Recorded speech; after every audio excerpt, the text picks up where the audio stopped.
एक बात मेरी समझ में नहीं आती है कि जब यहाँ से करोड़ों मील दूर जो उपग्रह भेजे जाते हैं उन उपग्रह को यहाँ से बैठ के कंट्रोल किया जाता है। कब उसका पहला फेज खत्म होगा, कब दूसरा फेज खत्म होगा, कब वो वहाँ पहुँचेगा, उपग्रह उस कक्षा में पहुँचेगा और कैसे जो है जो पर्टिकुलर ग्रह पर भेजा गया है वहाँ कैसे उतरेगा।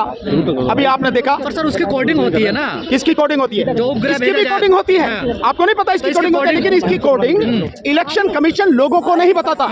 जो आम होनी चाहिए, पारदर्शिता यही तो है। पारदर्शिता यही है कि इलेक्शन कमीशन को छुपाए नहीं, हर चीज को बताए। यही पारदर्शिता है, यही इलेक्शन कमीशन की जिम्मेदारी है। लेकिन वो घालमेल करने के लिए सरकार के साथ मिले होके बहुत सारी चीजों को छुपा रहा है। और इसके साथ षड्यंत्र में कौन कौन शामिल है, जैसे मैंने आपको बताया 24 तारीख को प्रेस कॉन्फ्रेंस करके हम बाकायदा बताएंगे। और इतना ही नहीं है, आप लोगों को यह भी मैं बता देता हूं कि देश भर से जो टॉप क्लास IIT इंजीनियर्स हैं वो सब हमारे संपर्क में हैं। और बाकायदा उन्होंने कहा है हमसे कि आप सुप्रीम कोर्ट में अगर जरूरत पड़ेगी तो हम एविडेंस देंगे और सुप्रीम कोर्ट में बाकायदा सुप्रीम कोर्ट में डेमोन्स्ट्रेशन करके दिखाएंगे, कोर्ट के सामने करके दिखाएंगे। तो यहाँ तक ये स्थिति है। ये काम सरकार कर रही है, चुनाव आयोग कर रही है? कौन काम कर रही है? ये गड़बड़ का जो वो तभी तो मैंने कहा आपको इतनी तसल्ली नहीं है। आप बताऊंगा, मैं आपको बताऊंगा कौन कौन शामिल है। यही तो मैंने कहा 24 तारीख को बाकायदा हम आपको सबूतों के साथ बताएंगे कि इसमें कौन कौन शामिल है। पार्टियां क्यों मुहिम नहीं चला रही? नहीं, विपक्षी पार्टियां मुहिम चला रही हैं। आप बताइए, विपक्षी पार्टियां अगर मुहिम नहीं चलाती तो इलेक्शन कमीशन को कैसे लिख के देती कि भाई ये जो आप वीवीपैट की पर्चियां हैं इन्हें पब्लिक जो वोटर है उसके हाथ में दो और उसकी गिनती करो। विपक्षी पार्टियां चला रही हैं। सर जो ब्लैक शीशा है ना उस पर भी सवाल उठ रहे हैं। जो वीवीपैट में ब्लैक शीशा लगा हुआ है कि वो हट जाए तो कहना कि पारदर्शिता आ जाएगी। नहीं, क्यों पारदर्शिता आ जाएगी? मैं तो बहुत सिंपल सी बात कह रहा हूँ। उसमें शीशे काला सफेद इसका कोई मतलब ही नहीं है।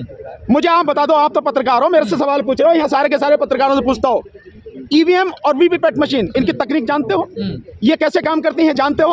और मैं बार बार पूछता हूं कि इस देश के सुप्रीम कोर्ट के सभी जजेस, हाई कोर्ट के जजेस, लोअर कोर्ट के जजेस, डिस्ट्रिक्ट कोर्ट के जजेस, SDM, ADM, कलेक्टर, तमाम IAS ऑफिसर, तमाम जो IPS ऑफिसर, सारे पढ़े लिखे PhD वाले, doctors, engineer, except software engineer, advocates, इनमें से कोई बता सकता है कि ईवीएम की तकनीक क्या है, कैसे काम करती है? क्या इसमें पारदर्शिता है? नहीं बता सकते ना। वीवीपैट लगाया नहीं, पारदर्शिता, वो पारदर्शिता नहीं, वो बेईमानी करने के लिए है।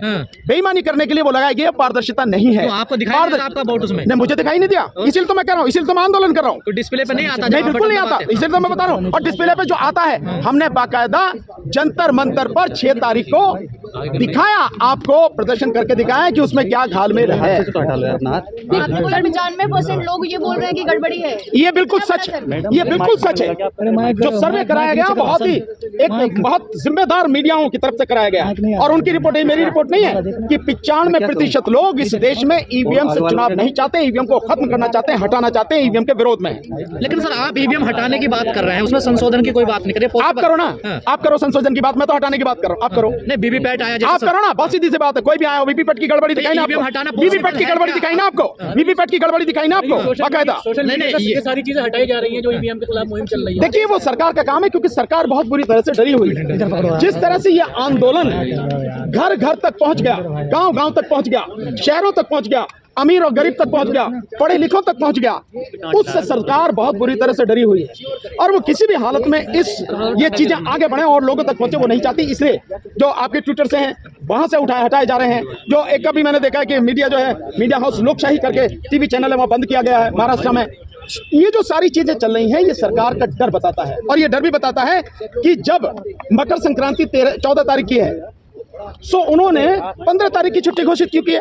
भाई उस दिन तो ऑलरेडी छुट्टी है ना, संडे का दिन है। आपने स्पेशली क्यों घोषित की है? वो इसीलिए घोषित की है क्योंकि हमने 15 तारीख का पटियाला हाउस से सुप्रीम कोर्ट एडवोकेट्स का मार्च पहले ही घोषित कर रखा था। उससे डर के ये सारी चीजें हुई है, नहीं तो होने देते। सर जो आपके पास जानकार है ईवीएम के, क्या वो ये कह रहे हैं बगैर हाथ लगाए ईवीएम को हैक किया जा सकता है?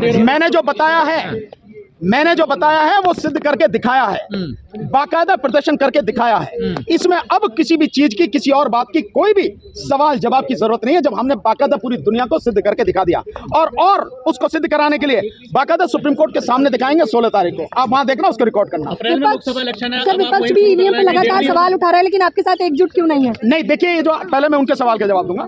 जो विपक्ष है, आज नहीं तो कल विपक्ष को आना ही पड़ेगा। ये जनता की लड़ाई है। अगर विपक्ष जनता का साथ नहीं देगा तो जनता को कमजोर न समझे विपक्ष। और वैसे भी मैं आपको बता रहा हूं कि विपक्ष हकीकत में धीरे धीरे हमारे साथ आ रहा है। आने वाले समय में सड़कों पर भी आएगा, क्योंकि ये लड़ाई हमारी नहीं उनकी भी है। उनका तो पूरा ही तबाह हो जाएगा।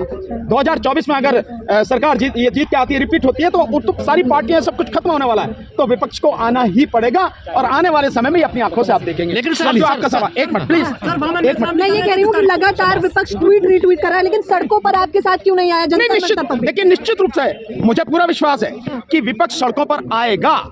विपक्ष को सड़कों पर आना ही पड़ेगा, और अगर नहीं आता है तो ये विपक्ष की, इस देश की जनता के साथ धोखा होगा। और जनता अगर कोई भी धोखा करता है उसे माफ नहीं करती है जब जग जाती है। सर, जिस इंजीनियर को आप लाए थे जंतर मंतर पर, उनका ये भी कहना है कि मैं ये साबित नहीं कर रहा कि ईवीएम हैक होती है। मैं ऐसा नहीं कह रहा हूँ। मैंने कभी कहा ये हैक होती है? हाँ। मैंने कभी कहा? मेरे मुंह से आपने सुना कभी? क्या होता है? मेरे मुंह से सुना कभी? आप पहले ये सवाल का जवाब दो। मेरे मुंह से सुना आपने? मैंने कहा कि ईवीएम में रीप्रोग्रामिंग होती है, प्री प्रोग्रामिंग होती है। जो चिप डाली जाती है, इलेक्शन कमीशन कहता है ओटीपी है, वन टाइम प्रोग्रामिंग। और जब आरटीआई से इंफॉर्मेशन निकाली गई तो सिद्ध हुआ कि उसकी रीप्रोग्रामिंग होती है और बाकायदा होती है। और मैं समझाता हूं, जैसे आपका मोबाइल है, इस मोबाइल में आप जो सिद्ध करना चाहो, जिस तरह से भी सेट करना चाहो, ये उसी समय वही काम करेगा जो आपने सेट किया है। इसी तरह से ये मशीन है। और मैं दूसरी बात ये कह रहा हूं, इलेक्शन कमीशन का काम है पारदर्शिता। मुझे ये बता दो, मैं फिर आपसे पूछ रहा हूं, आप पत्रकार हो, आप सिद्ध कर सकते हो, दिखा सकते हो, ये जानते हो कि टेक्नोलॉजी क्या है इसकी? आप जानते हो कैसे काम करती है? बताओ ना, आप मुंह से जवाब देकर बताओ। कोडिंग से काम होता है। कोडिंग से काम होता है ना, उसकी की होती है, लोग लगता है उसका। तो क्या इसमें पारदर्शिता है? अगर चुनाव आयोग चाहे तो मैं उसकी बात नहीं कर रहा, लेकिन अब तक चुनाव आयोग ने जो भी किया है वो चाहा ही नहीं, या कोई भी बात नहीं करी, बाकायदा लोगों को अंधेरे में रखा। और अभी तक, और बता रहा हूं, अभी आपको मैंने आपको बताया, आपको तसल्ली नहीं है। 24 तारीख आने दो, मैं इलेक्शन कमीशन की पूरी कुंडली खोलूंगा उस दिन, और कौन कौन षड्यंत्र में शामिल और कैसे कैसे सारी चीजें वो खोलूंगा। अभी आने क्या लग रहा है? सब लोग साथ में आ रहे हैं, सब लोग साथ में आ रहे हैं, आना ही पड़ेगा। कोई बात नहीं, तो उन्हें करने दीजिए। अगर उनको लगता है कि भाई यात्रा से ही उनका जो है सब कुछ कल्याण हो जाएगा, तो उन्हें करने दीजिए। चुनाव आयोग जन जागरण मुहिम चला रहा है, वो कह रहा है कि ईवीएम की बात करने वाले भटका रहे हैं जनता को। मैंने आप में से किसी का सवाल, अच्छी बात है। देखिए, हम तो कह रहे हैं जो भी इसके विरोध में है वो करें, वो बाकायदा इसके विरोध में करें, जहां जहां जिसको भी लगता है अपने बैनर तले करें, लेकिन ईवीएम का विरोध करें। जन आंदोलन कैसे बनेगा सर? ये ऐसे ही बनेगा जैसे बन गया। जैसे मैंने आपको बताया, 95% जनता अगर इसके खिलाफ है, तो और जन आंदोलन क्या चाहिए? राजनीतिक पार्टी कितनी है सर साथ में? मुझे पता नहीं, इलेक्शन कमीशन की वेबसाइट पे जाके देख लो राजनीतिक पार्टी कितनी, आपको पता लग जाएगी।